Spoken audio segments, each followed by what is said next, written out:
ৰাইজৰ দলৰ অভিৱৰ্তনত আজি দ্বিতীয় দিনা অনুষ্ঠিত হ'ব বিষয় বাছনি সভা। নিশাৰ ভাগত অনুষ্ঠিত হ'ব দ্বিতীয়খন প্ৰতিনিধি সভা। সভাপতি 3 গৰাকী, কাৰ্যকৰী সভাপতি আৰু 5 গৰাকী সাধাৰণ সম্পাদকক লৈ মুঠ 51 গৰাকী কাৰ্যনিৰ্বাহক সমিতি গঠন কৰা হ'ব। যোৱা নিশা অনুষ্ঠিত হোৱা প্ৰতিনিধি সভাত আহ্বায়ক ধৈৰ্য কোঁৱৰ, কমল মেধি, ৰূপম দাস, অৰূপ বৰবৰাৰ উপস্থিতিত বিভিন্ন জিলাৰ পৰা অহা প্ৰতিনিধি 5 সহস্ৰাধিক দলৰ প্ৰতিনিধিয়ে অংশগ্ৰহণ কৰে। এই প্ৰতিনিধি সভাত গৃহীত হয় ৰাইজৰ দলৰ সংবিধান। আজি দিনৰ ভাগত অনুষ্ঠিত হোৱা দিগদৰ্শন নামৰ অনুষ্ঠানত গুৱাহাটী বাণিজ্য মহাবিদ্যালয়ৰ প্ৰাক্তন অধ্যক্ষ ঘনশ্যাম নাথ, কটন মহাবিদ্যালয়ৰ অৱসৰপ্ৰাপ্ত অধ্যাপক ডক্টৰ সীতানাথ লহকৰ, মহেন্দ্ৰ হাজৰিকা, কৃষক মুক্তি সংগ্ৰাম সমিতিৰ সভাপতি ৰাজু বৰুৱা, সম্পাদক ধৈৰ্য কোঁৱৰকে প্ৰমুখ্য কৰি বহুকেইজন বুদ্ধিজীৱী, জাতীয় জনগোষ্ঠীয় সংগঠনৰ বিষয়ববীয়া উপস্থিত থাকি নিজৰ মূল্যৱান পৰামৰ্শ ৰাইজৰ আগত দাঙি ধৰে। অহা বিধানসভা নিৰ্বাচনক কেন্দ্ৰ কৰি গঠন হোৱা ৰাইজৰ দলক কিদৰে দলটোৰ কৰ্মীসকলে আগুৱাই লৈ যাব লাগিব তাৰ বাবে বিভিন্ন স্তৰৰ পৰামৰ্শ গ্ৰহণ কৰা হয়। এই আলোচনা চক্ৰৰ মাজতে বহুকেইজন ব্যক্তিয়ে ৰাইজৰ দলত যোগদান কৰিলে। অহা বিধানসভা নিৰ্বাচনত তৃণমূল পৰ্যায়ত ৰাইজৰ মাজত কেনেদৰে সোমাব, কি পন্থা ল'ব লাগিব, শ্লোগান কেনেকুৱা হ'লে ভোটাৰসকলক আকৰ্ষিত কৰিব পাৰিব, বিষয়সমূহত বিস্তৃত ৰূপত আলোচনা কৰা হয়।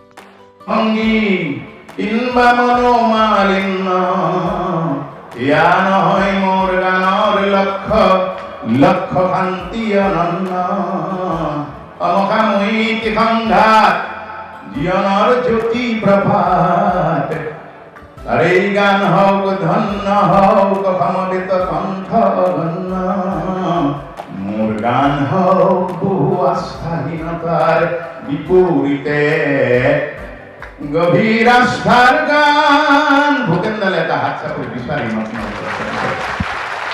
এটা হাত চাপৰি বিচাৰিছো শ্ৰীমন্ত শংকৰদেৱলৈ, এটা হাত চাপৰি পূজাসকলে সম্প্ৰীতিৰ আজান দেৱ চাহাবলৈ বিচাৰিছো আপোনালোকৰ পৰা এটা হাত চাপৰি আমি বিচাৰিম, সম্প্ৰীতিৰে আমি জীয়াই থকা পাৰিম। আটাইতকৈ ডাঙৰ কথা হ'ল যি কি নহওক মহাপুৰুষ শ্ৰী শ্ৰী শংকৰদেৱ বৈষ্ণৱ বান্ধৱ ভক্তৰ প্ৰাণ শিৰোমণি শংকৰদেৱ যদিহে এজন বিশ্ব প্ৰাণৰ জাতীয় চেতনা প্ৰসিদ্ধ ভাল অসমীয়া চিৰ চৈতন্য মহাপুৰুষ নহলহেঁতেন তেনেহলে সেই মহাপুৰুষ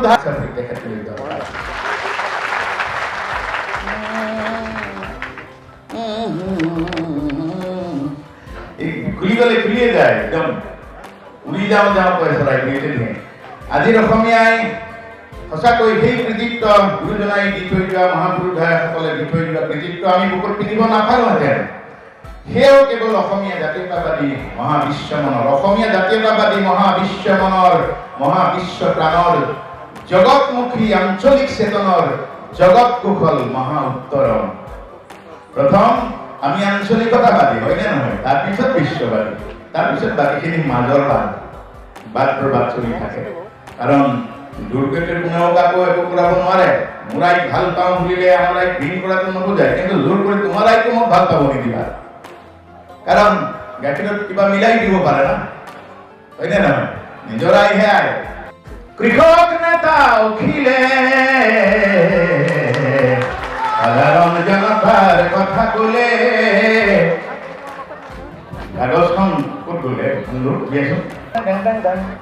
দাং দিং দাং দিং দাং দাদি দিনা নাদি দিনা নাদি দিনা নাদি দিনা দা দিন দা দিনি দা দাদি দা দা দিন দা দিনি দা। তাৰপিছত উঠিলে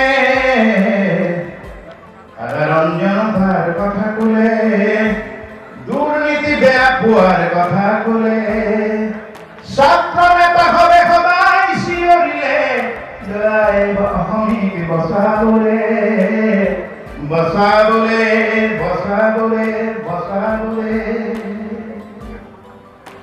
জয় অসম।